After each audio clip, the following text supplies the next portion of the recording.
memulai khotbah pada hari ini, mari kita berdoa. Tuhan, terima kasih atas berkat-Mu pada hari ini. Sementara saya akan memulai khotbah, berkatilah dalam nama Tuhan Yesus. Haleluya, amin. Perkenalkan, nama saya Dani Setio Wicaksono dari kelas Abednego. Saya nomor absen 3. Saya akan buat ujian praktek khotbah agama. Temanya hidup seperti apakah yang kita kejar.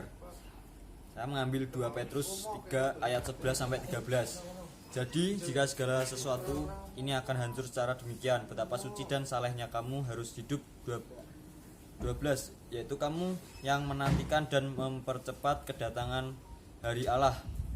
Pada hari itu akan hancur karena nyalanya, tetapi sesuai dengan janjinya kita menantikan langit yang baru dan bumi yang baru, di mana terdapat kebenaran. Renungan.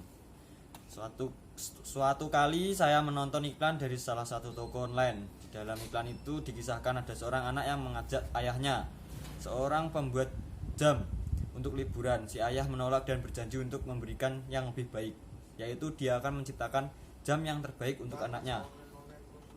Sejak saat itu si ayah sibuk kerja siang dan malam di bengkelnya, dan dia tidak lagi peduli dengan anaknya yang semakin bertumbuh besar, tidak peduli dengan prestasi yang diraih anaknya, tidak peduli waktu anaknya kehilangan ibu, mendapat pacar, menikah, bahkan sampai mendapat anak. Hingga akhirnya jam itu pun selesai.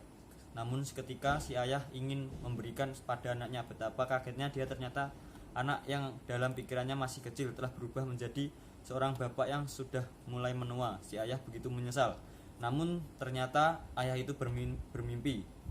Ketika bangun dia mendapati anaknya memang masih kecil. Belajar dari kesalahan di mimpinya itu, dia kemudian merangkul erat anaknya. Iklan ini kemudian ditutup oleh tulisan, "Untuk yang berarti, berikan yang paling berarti."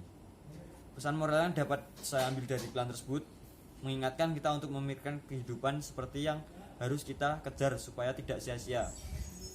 Banyak orang yang begitu mengejar ambisinya sehingga dia melewatkan hal-hal yang juga penting seperti keluarga dan kesehatan. Sebagian orang lain mungkin sudah tidak sempat berpikir seperti itu lagi. Mereka tertekan dengan kebutuhan hidup sehari-hari dan berpikir asal bisa melewatinya, itu sudah cukup. Sebenarnya hidup seperti apa yang harus kita kejar sebagai seorang Kristen? Banyak teladan kehidupan yang ada di sekitar kita. Mimpi-mimpi pun terus ditawarkan oleh dunia. Kemajuan dunia seolah membuat manusia bisa menjalani hidup tanpa batas, menjadi bilioner teknologi sebelum usia 30, pergi keliling dunia sambil menulis blog, menjadi YouTuber dengan followers jutaan orang. Itu atau cita-cita yang sederhana. Banyak mama muda ingin mempunyai tubuh seperti body goal yang ada di Instagram. Tetapi pernahkah kita bayangkan ketika berada di ujung hidup kita, apakah yang kita pikirkan? Prestasi yang kita raih, pengalaman yang kita dapatkan, materi yang berhasil kita kumpulkan, semua like dan follower di media sosial kita, akan ke manakah itu? Alkitab mengingatkan bahwa dunia yang kita kenal sekarang akan berlalu dan ganti dengan dunia yang baru. Di dunia sekarang ini iblis dan kejahatan masih bisa berkuasa. Oleh sebab itu, di dunia ini kedagingan manusia mendapatkan prioritas. Orang yang kaya akan dihormati, kecantikan didewakan, kebenaran yang bisa diputarbalikkan. Pekerjaan Tuhan dan orang-orang yang setia di dalam bisa mendapatkan tantangan itu. Tetapi ketika Kristus datang kedua kalinya, dia akan memulihkan segala sesuatu yang sekarang ini menjadi hal yang didewakan manusia, nantinya dilenyapkan. Allah akan memperbarui dunia ini sehingga dunia ini benar-benar ada seperti yang dia inginkan.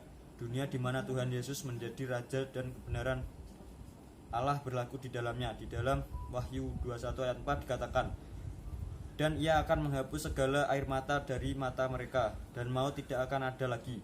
Tidak akan ada lagi perkabungan, atau ratap tangis, atau duka cita, sebab segala sesuatu yang lama itu telah berlalu." Sebenarnya di dunia yang baru ini, semua harapan manusia akan terwujud dalam kondisi puncaknya. Jika akhir dunia seperti itu, maka satu-satunya hidup yang tidak sia-sia untuk dijalani adalah hidup sebagaimana di dunia yang baru itu. Inilah hidup kudus, hidup yang senantiasa memancarkan karakter Allah, hidup semirip mungkin dengan Tuhan Yesus, hidup sesuai tuntunan Alkitab. Di dalam pekerjaan, keluarga, pelayanan, waktu senggang, biarlah kita ingat untuk melakukan dengan fokus yang benar. Jangan sampai perhatian kita tertuju pada hal-hal yang nantinya dibinasakan. Amin. Sebelum mengakhiri khotbah pada hari ini, mari kita berdoa. Tuhan Yesus, terima kasih pada hari ini Tuhan, setelah saya menyampaikan khotbah pada hari ini, semoga firman yang kami sampaikan dapat merubah hidup dalam diri kami. Dalam nama Tuhan Yesus, haleluya, amin.